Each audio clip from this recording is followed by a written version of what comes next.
everything, and I took from it what impacted KD. Man, let me give praise to KD right now. I was talking to somebody about KD. They didn't know who KD was. I was like, you can't. Yeah, wow. And it don't matter about age. It's like, how you not gonna know about KD if you're gonna talk about Lynch Mob and the whole movement, and the freshest MC in the world? With Dre, by just the powers of the universe. So now you're on Aftermath. Why doesn't more music come out while you're there?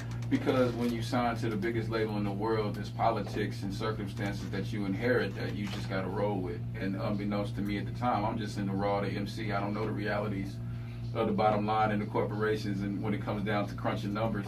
Right. And you are a, what do you call it? You are a disposable asset if it doesn't fit into what they require. And I'm not saying Dre, I'm saying the label. The label, the right. label. See, they be like, they just think it's Dre by himself, just like they think Obama makes all the decisions. Right. Right. Is that called an analogy? Right. Yeah, it's analogy, not a metaphor, analogy. You learn something. So there were things that I wasn't privy to know. And so it didn't matter how many hot songs, it didn't matter putting Grow Up, out and it going number one in 1 week in LA.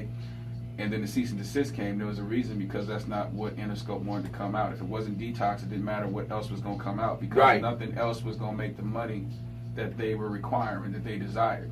So you got to sit on the bench and just help that be made. But if Dre is not feeling creative enough and feeling pressured, he's not gonna put it out. He's not gonna be able to move. Right. So there you are. You're caught in Vietnam, basically. You know what I mean? There's no way to win it, and you don't want to lose, so you got to pull out. So that's what she said. I don't believe in that. So how long? What was the final straw for you to be like, you know what? I've been here long enough. I gotta leave. Like, what was it? Was it one defining moment? We were getting to the 5-year mark. I mean, there's too many defining moments because I'm finally cured from PTS. Right. I finally came home from Vietnam and really made peace with it when me and Dre got to sit down again like a year ago or 2 years ago. But there were too many moments. The moments where you're getting slapped in your face by people who don't know nothing about the music or the culture, and they treating you like you on a plantation. Right. We ain't gonna say no names. You're gonna keep the energy positive. And I'm like, but this, I'm signed to him. I'm at his label. I ain't got to deal with this. Right. I ain't gonna deal with no Jim Crow laws. Right. Right. No matter what music I would make, no matter what moves I would make, shut down. You know what I'm saying? No matter how many. I'm in Miami with Scott Storch nonstop. This is Scott Storch at his height. When for a month Scott Storch would have a different car every day. I'm rolling with Scott. Right. We putting out monster jams. I send them back, still no. Wow. You understand? We down at the Hit Factory in Miami. Shouts out to all my Haitians out there. So did you think it was it something directly, like, was it you? It wasn't personal. But I couldn't understand that because my relationship with Dre, this is Big Bro, I thought it was personal, but he couldn't tell me what was really going on. When people always, there's two things here that people always forget. The music business. Music business. What word is longer? Right. Business. Yeah. So that's the thing that's more important. So, but I was taking it all personal. I thought it was attacks on me, but it wasn't. It's the powers that be. Right. And when things are in the red, they don't want to spend no more money. They don't want to have to spend more money to break a new artist, and you just gonna have to sit there. And they don't care about you because you just another nuh on the plantation. So we gonna talk to our head guy and tell your plantation to calm down. Right. And we don't need him. We don't. Right. That's not us. That's you that love him like that. That's rolling with him like that. So then it puts a strain on me and Drake. This relationship. He can't tell me all this. And right. He's protecting me because when it came down to it, I was one of the last ones left on the label at that point. But I can't stay there once my advance then ran out. And they're not letting me tour. They're not giving me tour support. That was going to be my question. So how are you surviving? How are you surviving? So, okay, then I'm back to the construction work. I'm back to doing other things because this is not sustaining and this is not reality. And no matter how much I work, no matter how many songs I cut, Detox is not coming out. Right. So how are you supposed to get paid for all this time you're spending in the studio, which is going to accrue more debt? And you can't get your money from it because it's not coming out. It's not coming out. Right. So it's a lose-lose situation. So you got to pull the ripcord, Geronimo. And it was just such a toxic time because then other people want to get involved and put a greater wedge between me and Dre when we would talk almost every day. I call him boom, boom, boom. We talk like that's because it's real. Right. So now we ain't talking in this he say, she say, or whatever. Whoever want to be involved and drives a greater wedge, which makes it real negative. Right. And now I have to react like an animal because I'm still incarcerated. Right. Right. Things are real. Right. And I'm frustrated. Right. So it gets negative, and it's the only choice. I gotta basically put the most negative energy and pressure on Dre to make him let me go.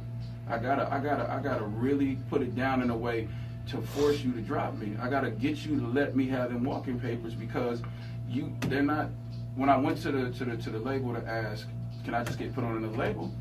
They wouldn't even let me do that. So no, you stand here.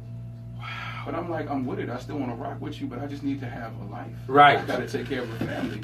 So it just, looking like when I was talking to some homies earlier, I was like, looking back at my younger self, there's things I would tell myself, but I'd have to go through that to be the greater person I am today. So I'm not going to change none of that. I just learned that I have to be able to now see people and go, the way this person is acting is not because of this. Right. There's other stuff going on at home, or there's more to what this is than me just reaction. Right. Me back then, I was just too wild. 25, 26, I was too wild. I'm lifting weights. I'm doing 450. I'm benching 450. Right. I'm kickboxing. I'm doing all this. I got knives. We got guns. We crazy. Right. I'm hanging around with too many monsters, and it's just too much testosterone. So those mistakes were made, but I accept it because I signed to them. Right. And that's what artists have to know nowadays. When you come onto these labels, it's not going to be a cakewalk. It's not going to be sweet. You bind into a corporation. They got a lot of slaves already. Let's just call it what it is. You a slave, and you got to go out there and work that field and kill yourself for such a small portion, a fraction of what it really is. I saw that at the biggest label. So at the biggest hip hop label in the world with the biggest producer in the world, what you think that's going to be? It's going to be insane. And so I'm proud that I could keep my soul. I saw a lot of people go through that same fire and not come out. Did not come out. You know what I mean? And I came through stronger and purified through it, but I accepted it, and I have forgiveness in my heart for Dre, and we got to sit down, and he was big enough to apologize to me at $1 billion strong. He was like, I apologize. That shouldn't have happened. Big. That's I big. had a dark cloud over me at that time, and any way that I can help make up for that, I'm going to do that. because it's 100. So right. we full circle. So here I am. 2016, right? Yeah, and I the see. Music's even greater. I see you. Got my soul. Right. like Tina Turner. Like Tina Turner was left. She got her name. Right. So 2016, you had this new project, man. You got to point this stuff. The Reformation finally is here. So now, are you doing this independently? I'm totally independent. Independent. I right. learned the lesson from the biggest labels. Like, why you need the majors now when the technology done caught up everything? It's so easy to do yourself. Right. Why go be an indentured slave and do a 360 situation? Them eating off when you can do all this yourself. It just takes hard work. Right. I'm used to hard work. You had been doing it. I've been doing it. Wasn't getting paid for it. So let's, compared to what I should have been. Right. So I'm with it. So now you have this new joint that you said this is the one. Yo, man, like I want to hear it. Yeah. So I'm just gonna hear. I'm just here. Plug that in. We're gonna plug that in. This is how real it is. It's off my phone because nobody got that, but this for the big homie. Oh wait! So exclusive. This is called "Speak to Me" featuring Angie Fisher. You might know about her. If you don't, now you do know about Angie Fisher. Produced by myself and King Karnov. Go ahead. Oh, exclusive Bishop Lamont, Angie Fisher, AM Caffeine Morning Show. Let it bang. That mug is banging. Bishop, you gotta come back. We didn't have enough time, dude. It's too much history, dude. Part two. We need part 2. You got that. That's DJ Q Nice. You need that, right? Man, AM Caffeine Morning Show. Bishop Lamont's in the building. So, Bishop, how can folks find you? Instagram, give us all your stuff. Easy. Twitter, Bishop at Bishop Lamont. Instagram, Bishop Lamont 1. Snapchat, Lil Smokey J. Facebook / Bishop Lamont. And I'm here, man. I'm here. Thank you. Bishop, thank you so much, man. Thank you for giving me this. Watching your journey, everything that you've gone through, you're still standing. The music is sounding better. AM Caffeine Morning Show will support anything that Bishop does. Website. Cool Cat and the music and the music backs it up. The album right now, BishopLamont.com. Let me shut up because this part that's about to come up, man. Check this out. Yeah, let me be quiet. Watch this. Angie Fisher, Bishop Lamont, AM Caffeine Morning Show. We in here. Let it go, Smooth D.